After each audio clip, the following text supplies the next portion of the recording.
ನಮಸ್ಕಾರ ವೀಕ್ಷಕರೇ, ಕೆಎಂಎಂ ಕನ್ನಡ ವಿಶೇಷ ಸುದ್ದಿಗೆ ಸ್ವಾಗತ. ನಾನು ಪೂಜಾ ಹನಕೊಪ್ಪೆ. ರಾಜ್ಯ ರಾಜಕಾರಣದ ಕೇಂದ್ರ ಬಿಂದುವಾಗಿರುವ ಬೆಳಗಾವಿ ಜಿಲ್ಲಾ ಕೇಂದ್ರ ಸಹಕಾರಿ ಬ್ಯಾಂಕಿನ ಚುನಾವಣೆ ಇಡೀ ರಾಜ್ಯದ ಗಮನ ಸೆಳೆದಿದ್ದು, ಈ ಬಾರಿ ಚುನಾವಣೆಯಲ್ಲಿ ಘಟಾನುಘಟಿ ನಾಯಕರ ಮಕ್ಕಳು ಕಣಕ್ಕಿಳಿಯೋದು ಬಹುತೇಕ ಖಚಿತ.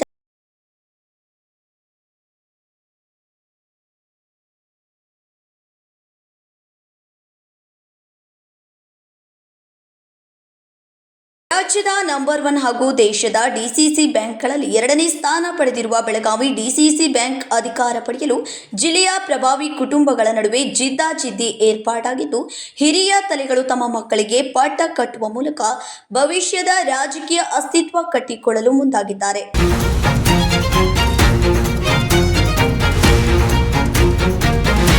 ಈಗಾಗಲೇ 4 ದಶಕಗಳ ಕಾಲ ಆಡಳಿತ ನಡೆಸಿ ಬ್ಯಾಂಕಿನ ಏಳಿಗೆಗೆ ಶ್ರಮಿಸಿದ ಬ್ಯಾಂಕಿನ ಮಾಜಿ ಅಧ್ಯಕ್ಷ ರಮೇಶ್ ಕತ್ತಿ ತಮ್ಮ ಪುತ್ರ ಪವನ್ ಕತ್ತಿ ಅವರನ್ನು ಹುಕ್ಕೇರಿ ತಾಲೂಕು ಪಿಕೆಪಿಎಸ್ ಕ್ಷೇತ್ರದ ಮೂಲಕ ಕಣಕ್ಕಿಳಿಸಲು ತಯಾರಿ ನಡೆಸಿದ್ದಾರೆ ಎನ್ನಲಾಗಿದೆ.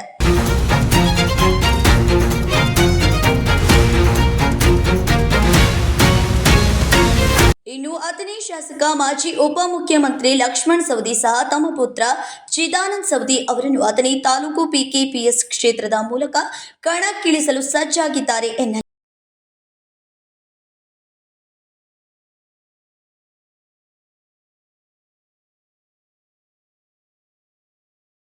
ರಾಯಬಾಗ್ದ ಮಾಜಿ ವಿಧಾನ ಪರಿಷತ್ ಸದಸ್ಯ ವಿವೇಕ್ ರಾವ್ ಪಾಟೀಲ್ ಸಹ ತಮ್ಮ ಪುತ್ರ ಪ್ರಣಯ್ ಪಾಟೀಲ್ ಸ್ಪರ್ಧೆ ಮೂಲಕ ಡಿಸಿಸಿ ಬ್ಯಾಂಕ್ ಆಡಳಿತದ ಬಗ್ಗೆ ಆಸಕ್ತಿ ವ್ಯಕ್ತಪಡಿಸಿದ್ದು, ರಾಯಬಾಗ್ ತಾಲೂಕು ಪಿಕೆಪಿಎಸ್ ಕ್ಷೇತ್ರದ ಮೂಲಕ ಕಣಕ್ಕಿಳಿಸುವ ಕುರಿತು ಆಲೋಚನೆಯಲ್ಲಿದ್ದು, ಈ ಕುರಿತು ಸ್ಪಷ್ಟ ತೀರ್ಮಾನಕ್ಕೆ ಬಂದಿಲ್ಲ.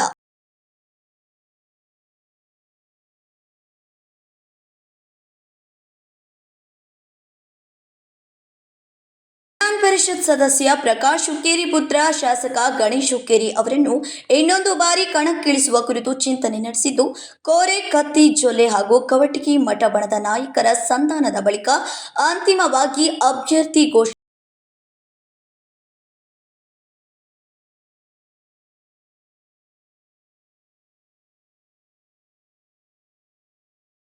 ಈ ಬಾರಿ ನೂತನವಾಗಿ ರಚನೆಯಾಗಿರುವ ನಿಪ್ಪಾಣಿ ಕ್ಷೇತ್ರದಿಂದ ಮಾಜಿ ಸಂಸದ ಅಣ್ಣಾ ಸಾಹೇಬ್ ಜೊಲ್ಲೆ ಪುತ್ರ ಬಸವ ಪ್ರಸಾದ್ ಜೊಲ್ಲೆ ಕಣಕ್ಕಿಳಿಸಲು ತಯಾರಿ ನಡೆಸಿದ್ದಾರೆ.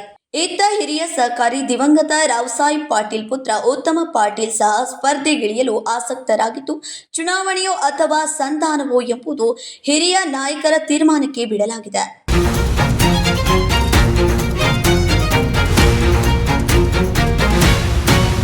ಸಚಿವೆ ಲಕ್ಷ್ಮೀ ಹೆಬ್ಬಾಳ್ಕರ್ ಸಹೋದರ ವಿಧಾನ ಪರಿಷತ್ ಸದಸ್ಯ ಚನ್ನರಾಜ್ ಹಟ್ಟಿಹೊಳಿ ಖಾನಾಪುರ ಮತಕ್ಷೇತ್ರದಿಂದ ಸ್ಪರ್ಧಿಸಲು ತಯಾರಿ ನಡೆಸಿದ್ದು, ಮಾಜಿ ಶಾಸಕಿ ಅಂಜಲಿ ನಿಂಬಾಳ್ಕರ್ ಶಾಸಕ ವಿಠ್ಠಲ್ ಹಲಗೇಕರ್ ಜೊತೆಗೆ ಸಂಧಾನ ಏರ್ಪಟ್ಟಲ್ಲಿ ಚನ್ನರಾಜ್ ಸ್ಪರ್ಧೆ ಖಚಿತವಾಗಲಿದೆ.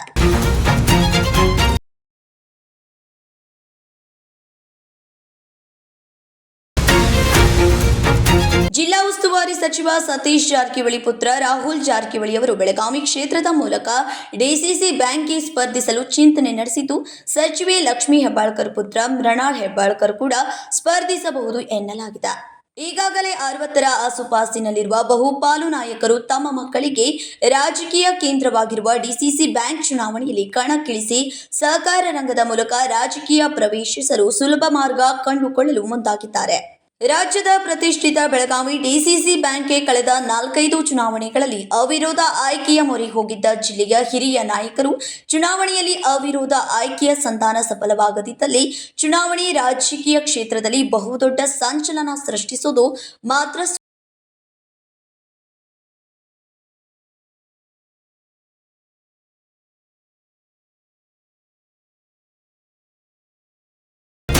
ಇದು ಇವತ್ತಿನ ವಿಶೇಷ ಸುದ್ದಿ. ಇದೇ ರೀತಿಯ ಇನ್ನಷ್ಟು ವಿಶೇಷ ಸುದ್ದಿಗಳಿಗಾಗಿ ನೋಡ್ತಾ ಇರಿ ಕೆಎಂಎಂ ಕನ್ನಡ ನ್ಯೂಸ್ ಬೆಳಗಾವಿ.